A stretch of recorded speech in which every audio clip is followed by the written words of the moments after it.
Buenas noches, hermanos. Yo les pido por favor que abran sus Biblias en Isaías capítulo 42,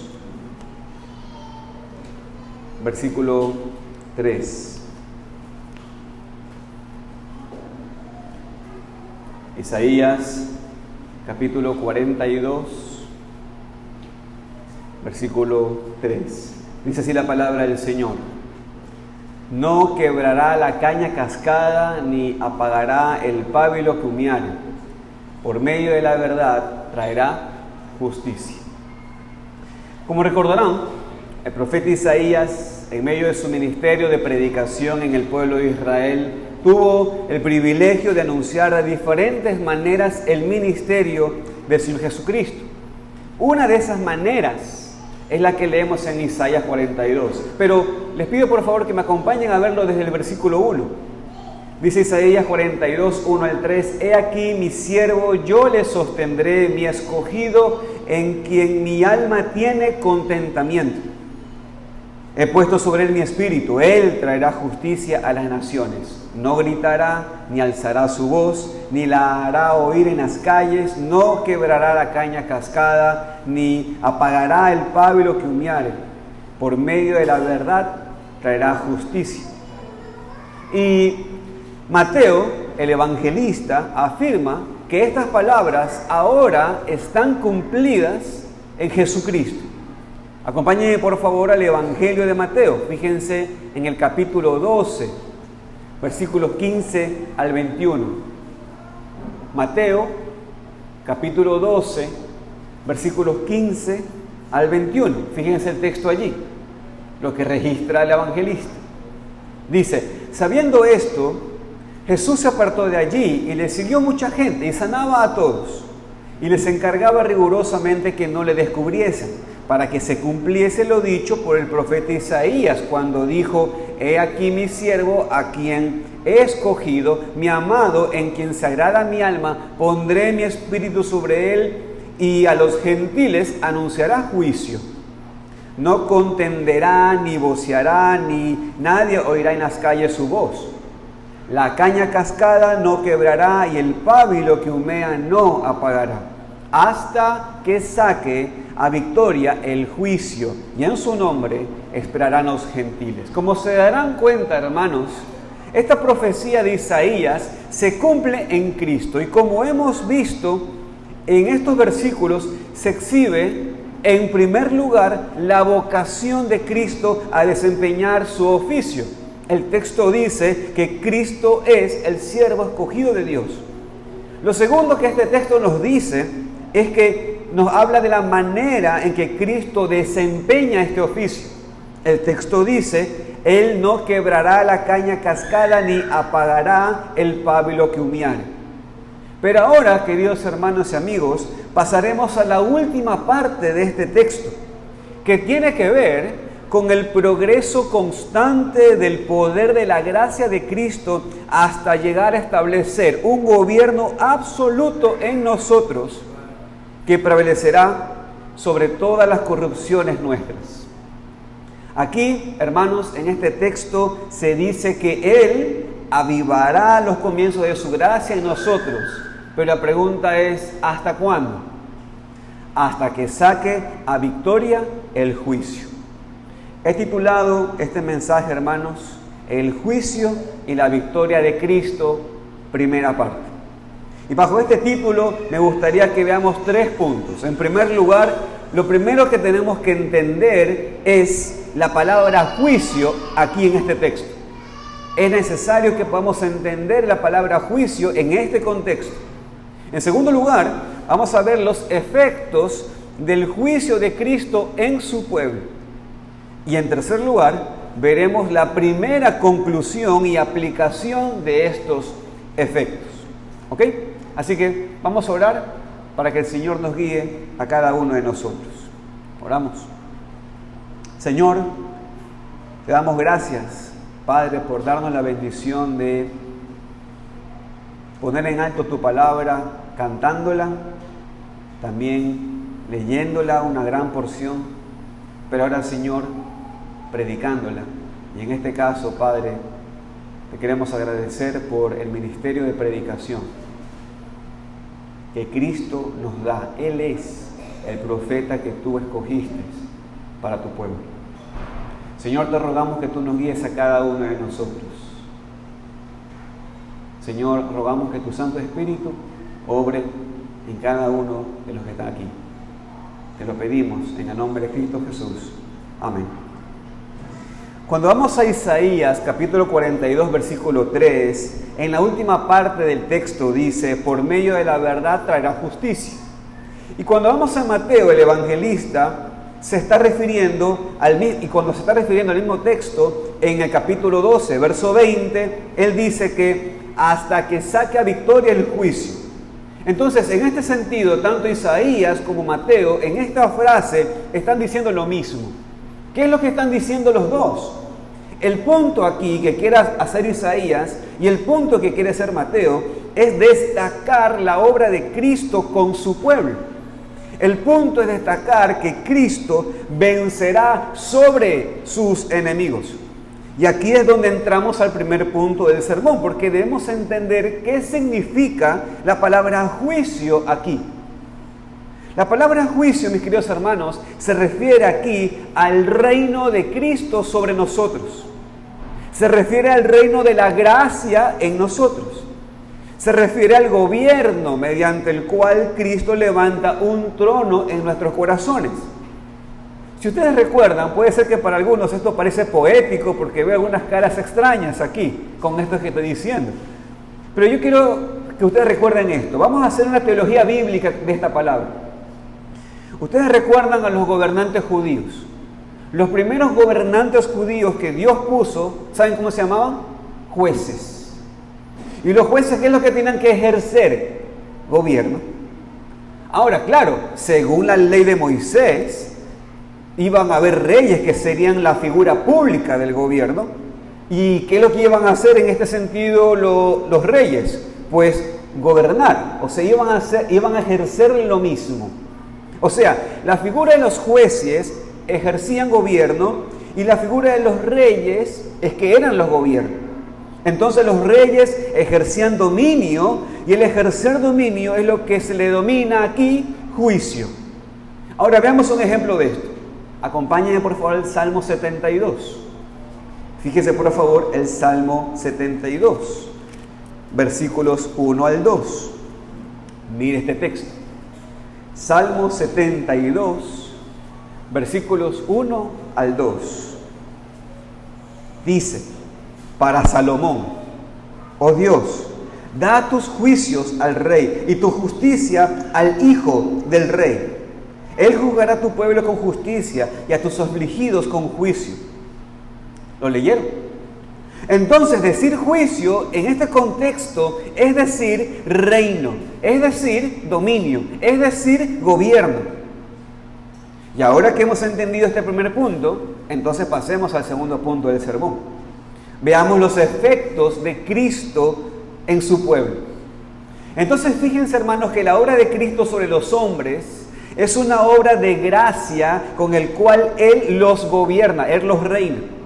Pero cuando el hombre no quiere a Cristo, entonces tal hombre solamente se mueve en la perdición y hacia la perdición. Cuando Cristo emite su juicio sobre el hombre, es Dios quien lo emite. Cuando este juicio lo establece en nosotros, hermanos, por fin el bien es discernido en nosotros. Por fin el bien es permitido y realizado en nosotros. El pecado en nosotros es juzgado. El pecado en nosotros es condenado. El pecado en nosotros es ajusticiado. Como nuestro espíritu entonces está sometido al Espíritu de Cristo, estamos, en otras palabras, unidos a Cristo. Por ende, nuestro espíritu es gobernado por Cristo. Y hasta donde es gobernado por Cristo, nos gobierna entonces bajo su pacto de gracia. Entonces, en este sentido, hermanos, debido a nuestra unión con Cristo, Cristo y nosotros tenemos un mismo juicio y una misma voluntad. Su voluntad es hecha en nosotros y sus juicios están dotados de tanta autoridad en nosotros que se transforman en nuestros juicios. Pues tenemos su ley en nuestros corazones, escrita allí por su Espíritu. Ese es uno de los ese es uno de los beneficios del nuevo pacto. Escribiré mi ley en sus corazones. Entonces, hermanos, la ley del hombre interior y la ley de Dios está en nuestro corazón. Y cuando éstas se contrastan, ¿sabe qué pasa? Aunque les parezca extraño y raro, llegan a ser idénticas. Entonces, el significado es que la tendencia a la santidad que el Espíritu de Cristo ha establecido en nuestros corazones, por su gracia, ¿sabe lo que va a pasar? Seguirá progresando hasta que todos los poderes contrarios que están contra nosotros, en nosotros, sean subyugados. Y esto, hermanos, es otro hermoso entendimiento de lo que significa el gobierno y reino de Dios. En el nuevo pacto, entonces, el gobierno o reino de Dios sobre nosotros, en otras palabras, es su santificación en nosotros. Cada vez, mi hermano y hermana, escúcheme, cada vez que usted entonces recuerde el reino de Dios sobre usted, ¿sabe lo que la Biblia está diciendo?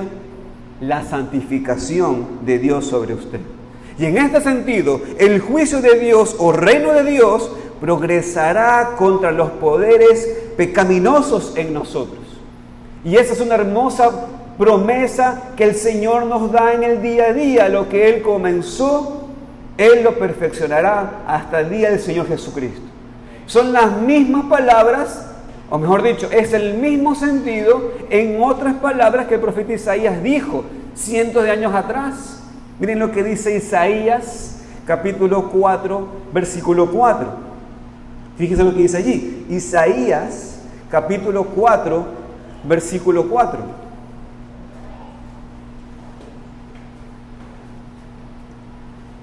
Dice: cuando el Señor lave las inmundicias de los hijos de Sión y limpie la sangre de Jerusalén de en medio de ella, con espíritu de juicio y con espíritu de devastación. Hermanos, esa es la obra de Cristo sobre su pueblo. Aniquila, vence a los enemigos. La obra de Cristo consumirá toda corrupción hostil que corroe el alma cual óxido. Por tanto, si el pueblo de Dios, mis queridos hermanos, cae en errores y construye hojarasca sobre el buen fundamento, ustedes saben qué va a pasar. Hermanos, he aquí un gran consuelo, porque el Espíritu de Dios, como un fuego espiritual, lo revelará a su tiempo. ¿Y sabe qué va a hacer el Señor por su gracia? La destruirá, para que no tengamos esa vergüenza por toda la eternidad. Amén, hermanos. Por el espíritu de juicio, el pueblo de Dios condenará sus propios errores y caminos. Entonces, como ven, toda la obra de la gracia en nosotros en este contexto nos es presentada bajo esta palabra: juicio. ¿Usted alguna vez relacionó la palabra juicio con gracia? He aquí la relación, hermanos. He aquí la relación. En este contexto, el juicio, el gobierno de Dios sobre nuestras vidas, el reino de Dios sobre nosotros, hermanos, es la parte principal y preponderante de la gracia. Pero este juicio en nosotros, ese reino en nosotros, ese dominio en nosotros, es por medio de su palabra. De modo que el juicio no es solamente un acto de gracia de Dios sobre nosotros, sino también es un acto de sabiduría, pues por medio de su palabra es que Él nos gobierna. Ahora bien, la pregunta que tenemos que hacernos es: ese juicio, ese gobierno, ese reino, ese dominio de Cristo sobre su pueblo, ¿será solamente algo mental? ¿Será solo en parte del conocimiento? ¿O afectará a toda la persona? Pregúntese. Pues el juicio de Cristo sobre su pueblo afecta toda la persona. De hecho, hermanos, amigos, el juicio de Cristo sobre su pueblo comienza cuando Cristo le dice a su pueblo: arrepentidos. Por lo tanto, el juicio comienza con un cambio de mente que luego lo continúa con afectos diferentes de lo que antes sentía por esos poderes contrarios. y que luego lo continúa con cambios de comportamiento hacia esos poderes contrarios. Entonces la vida espiritual es sumamente necesario que el espíritu cambie el paladar del alma para que pueda deleitarse tanto en el sabor de las cosas del espíritu, para que pierda ese gusto por las demás cosas. Y así es como es cierto que el juicio de Cristo, el reinado de Cristo será victorioso en cada cristiano, también es cierto que lo será en todo el cuerpo y en todo el cuerpo de los cristianos, que es la iglesia. El gobierno de Cristo y de su verdad, mediante el cual Él rige como un cetro a la larga, mis queridos hermanos, será victorioso a pesar de Satanás, a pesar del anticristo y de todos los enemigos. La Escritura dice que Cristo es quien cabalga sobre su caballo, como dice en Apocalipsis capítulo 6, verso 2. Tiene un arco y sale venciendo. Y en el ministerio se pone para imponerse, ya sea por mediante conversión o incluso hasta por confusión. Por lo tanto, entonces, esta palabra, juicio, se refiere principalmente al reino de Cristo y a su gobierno en el interior, en primer lugar. Y esto es importante destacarlo porque Dios requiere especialmente la sumisión del alma y la conciencia, que es el trono que le corresponde. Y en segundo lugar, porque si el juicio prevalece en todo lo que nos rodea, pero no en nuestros propios corazones, eso no nos daría un gran consuelo. El verdadero Cristo no reina sobre su pueblo en cosas externas solamente, sino que comienza desde lo interno. Por lo tanto, lo primero que entonces deseamos cuando oramos, esa oración que Cristo nos enseñó, venga tu reino, es que Cristo venga a reinar en nuestros corazones. El reino de Cristo en sus ordenanzas tiene solo la función de llevar a Cristo al lugar que le pertenece en nuestros corazones, que es el primer lugar. Por tanto, ahora sí, si explicamos las palabras de esta manera, si entendemos esto, lo que es el juicio, entendiendo que este juicio incluye el gobierno de la mente, de la voluntad y de los afectos, entonces hay varias conclusiones que se desprenden naturalmente de lo que hemos dicho. Y esto me lleva entonces al hueso de la predicación, que es el tercer punto, y que solamente vamos a ver una de las conclusiones. Primera conclusión y aplicación de estos efectos. Hermanos, recapitulemos para que entendamos bien este punto. Hemos dicho, hermanos, que la palabra juicio significa en este contexto reino, dominio, gobierno. Significa entonces que cuando el texto dice la caña cascada no quebrará y el pábilo que humea no apagará hasta que saque a victoria el juicio, lo que está diciendo el texto es que la obra de Cristo es que Cristo nos gobernará y reinará con tal poder que será un vencedor sobre nuestras corrupciones y contrincantes espirituales. Eso significa que Cristo no solamente gobernará nuestras almas, también gobernará todo nuestro cuerpo.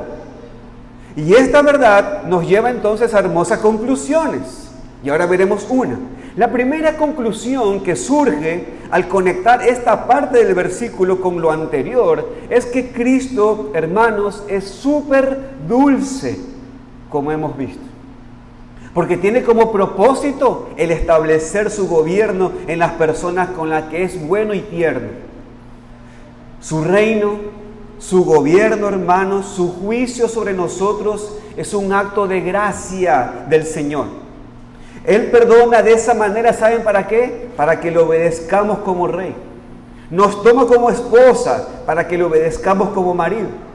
El mismo Espíritu que nos convence de que necesitamos que su justicia nos cubra, también nos convence de que es necesario que su gobierno nos rija. Su amor por nosotros nos hace moldearnos de tal manera que ahora seamos como Él.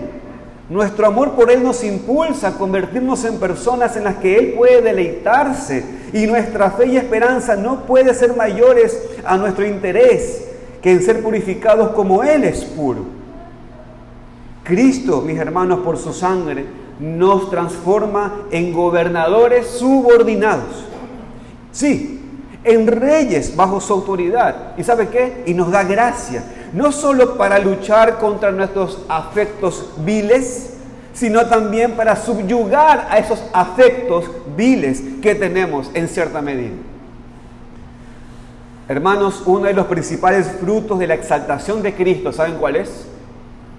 Es que puede convertirnos a todos de nuestra maldad. Eso es lo que los apóstoles dijeron y predicaron. Si ustedes me acompañan, fíjense lo que ellos predicaron en Hechos, capítulo 3. Acompáñenme rápidamente. Hechos, capítulo 3, versículo 26. Mire lo que dice el texto. Hechos, capítulo 3, versículo 26. Dice: a vosotros primeramente Dios, habiendo levantado a su Hijo, lo envió para que os bendijese, a fin de que cada uno se convierta en su maldad. He ahí, hermanos, el poder del juicio de Cristo. Pero no solo eso, el juicio del Señor sobre nosotros es que es un acto de gracia, donde Él, hermanos, se muestra como nuestro Señor. Y eso es lo que Pablo le dijo a los romanos, en Romanos capítulo 14, versículo 9. Dice: porque Cristo para esto murió y resucitó, y volvió a vivir, para ser Señor así de los muertos como de los que viven. Hermanos queridos, escuchen, Dios ha prometido bajo juramento concedernos que, librados de nuestros enemigos sin temor, le sirvamos en santidad y en justicia delante de Él, y no solo delante del mundo. Por tanto, mis amados hermanos, el perdón que Dios nos ha dado en Cristo nos lleva a la obediencia. Así que ahora hagas este examen, porque esto puede servir como un examen para discernir quién puede reclamar con justicia la misericordia de Cristo. Preguntas, todas tienen el mismo sentido, con diferentes palabras. ¿Quién puede reclamar la misericordia de Cristo? Pues solo los que toman su yugo y tienen por mayor dicha estar bajo su gobierno que gozar cualquier libertad de la carne. ¿Quién puede reclamar este dominio de Cristo sobre él? Solo los que toman al Cristo completo y no seleccionan exclusivamente lo que puede convenirles de la Biblia en cuanto a Cristo para darles placeres a sus deseos. ¿Qué quiero decir con esto? Hay algunos, por alguna extraña razón, y la razón es el pecado en ellos, van a la Biblia, leen cosas de Cristo o leen la palabra de Dios y seleccionan cosas de Cristo y se hacen una imagen de Cristo completamente falsa. Reclaman la misericordia de Cristo, pero lo que hacen es separar al Cristo completo de la Biblia y crean uno a su imaginación. ¿Y saben cómo lo creen? ¿Saben qué dicen? ¿Saben qué predican? ¿Saben qué asumen de Cristo? Muchos de ellos asumen que Cristo es Salvador, pero no necesariamente es el Señor. Es mi Salvador, pero no necesariamente mi Señor. Y mis queridos hermanos, nunca ha habido nadie que desee verdaderamente la misericordia del perdón sin desear también la misericordia de la santificación. No hay nadie que desee la justicia de Cristo y no la santificación de Cristo. El verdadero Cristo da las dos cosas y ejerce las dos a esa persona que se ha arrepentido y ha venido con fe. ¿Se acuerdan cuando David pide misericordia por su perdón? ¿Se acuerdan de eso? Acompáñenme allí. Acompáñenme al Salmo 51, versículo 10.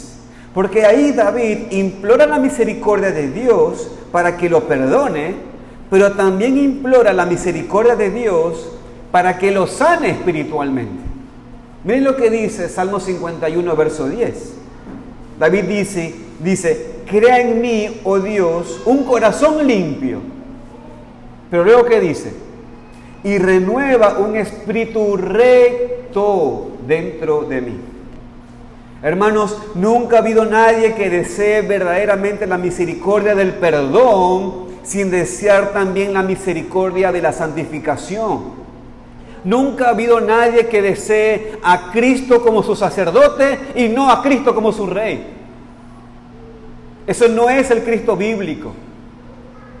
La justificación divina, queridos hermanos, nos lleva a la santificación.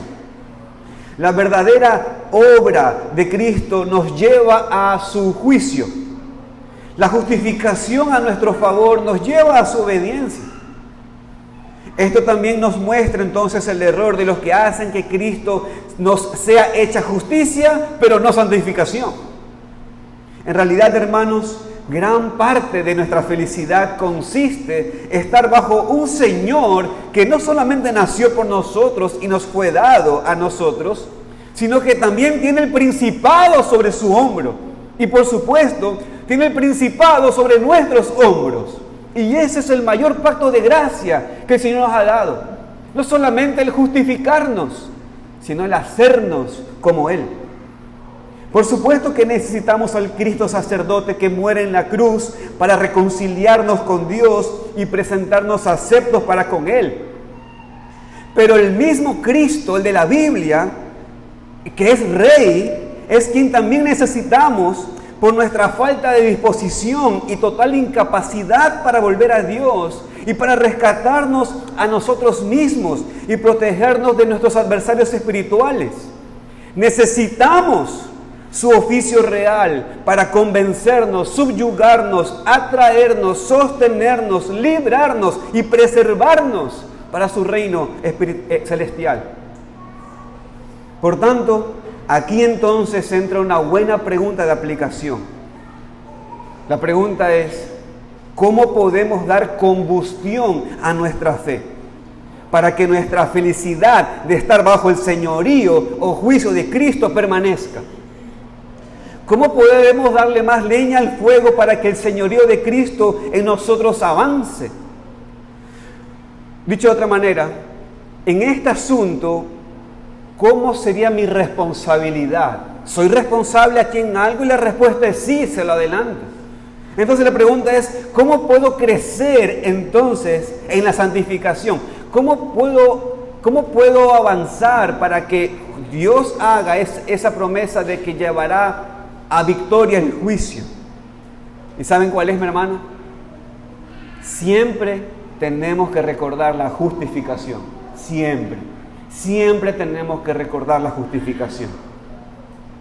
El primer fundamento de nuestro consuelo y el principal, hermanos, es que Cristo como sacerdote se ofreció a sí mismo en sacrificio al Padre por nosotros. El alma culpable entonces huye primero a Cristo crucificado, hecho por nosotros maldición. Por eso Cristo tiene derecho a gobernarnos y por eso nos da su Espíritu como guía para llevarnos a casa. Lo segundo que tenemos que recordar en este contexto de la justificación es que durante el curso de nuestra vida, una vez que estamos en el estado de gracia, que somos sus hijos ya, si somos sorprendidos por A o por B, si somos sorprendidos por cualquier pecado, tenemos que recordar primero acudir a la misericordia de Cristo para nuestro perdón y luego a la promesa de su Espíritu para que nos gobierne. Lo tercero que tenemos que recordar en este contexto de la justificación para poderle dar más leña al fuego a ese reino de Cristo en nuestras vidas es que cuando sentimos que nos enfriamos en los afectos y deberes para con Cristo, lo mejor que podemos hacer es calentarnos al fuego de su amor y misericordia que lo llevaron a darse a sí mismo por nosotros. Y en último lugar, tenemos que recordar esto, hermanos. Escuchen, Cristo nos rige en su espíritu de amor. Cristo nos lleva en el sentido del amor. Por eso sus mandamientos nos son fáciles. nos guía por su espíritu libre, hermanos. El Señor nos guía por su espíritu de libertad. Sus súbditos son voluntarios. El apremio que imprimen sus súbditos es del amor. Dice la Escritura que Él nos lleva dulcemente con cuerdas de amor. Sin embargo, y aquí es importante nunca olvidar esto también, hermanos, no solamente el espíritu de amor. Recuerde también que nos arrastra fuertemente por el espíritu de poder, pues no basta que el amor de Cristo, que lo lleva a darse a sí mismo para justificarnos, nos dé motivos para incentivos para amarlo y obedecerle, sino que también es necesario que el espíritu de poder de Cristo subyugue nuestros corazones y nos santifique para que lo amemos, porque sin eso todos los motivos serían ineficaces. Y a eso, hermanos, una vez más, tenemos que darle gracias, amor, por el poder de Dios en Cristo Jesús. Tenemos que darle gracias al Señor por el gran Salvador que nos ha dado. Él es nuestro Salvador por el poder de su Espíritu, librándonos del poder y de la culpa del pecado por el mérito de su muerte. Pero Él es tanto nuestro Salvador como nuestro santificador, porque también es la persona que nos lleva en victoria, porque sacará a victoria el juicio, sacará a victoria su reino, su dominio.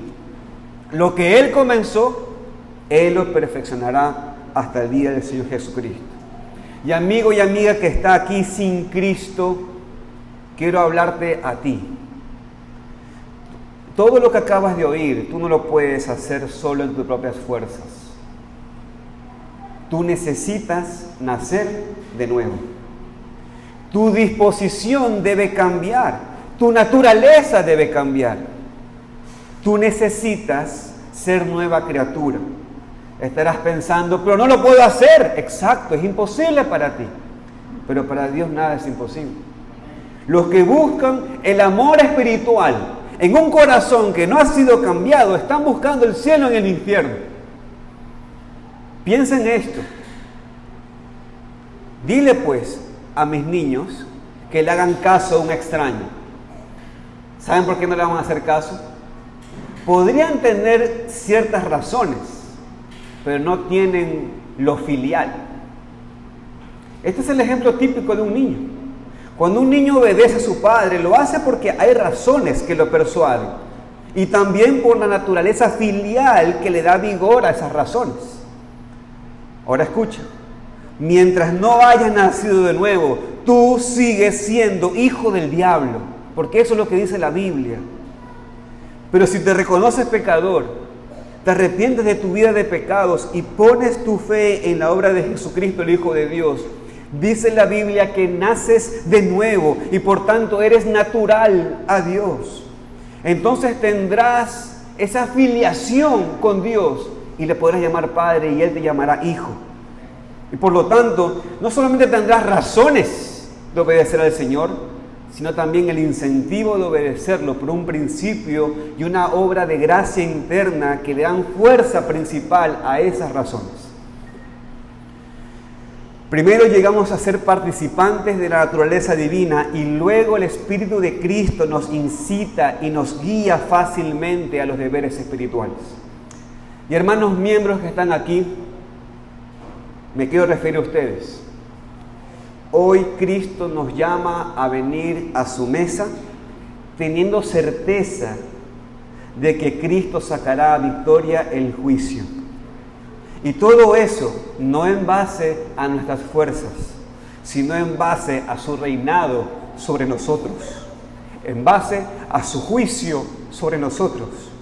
Y ese juicio, en este contexto, es uno de los beneficios del pacto de gracia de Cristo a nosotros. Y hoy, por medio de los símbolos, haremos memoria de esto, de lo que Cristo logró por nosotros, por medio de su muerte y de su resurrección y de su reino. Pero no solamente haremos memoria, también nos aprovecharemos de los beneficios espirituales que Cristo logró para nosotros. Amén. Amén. Oremos, hermanos.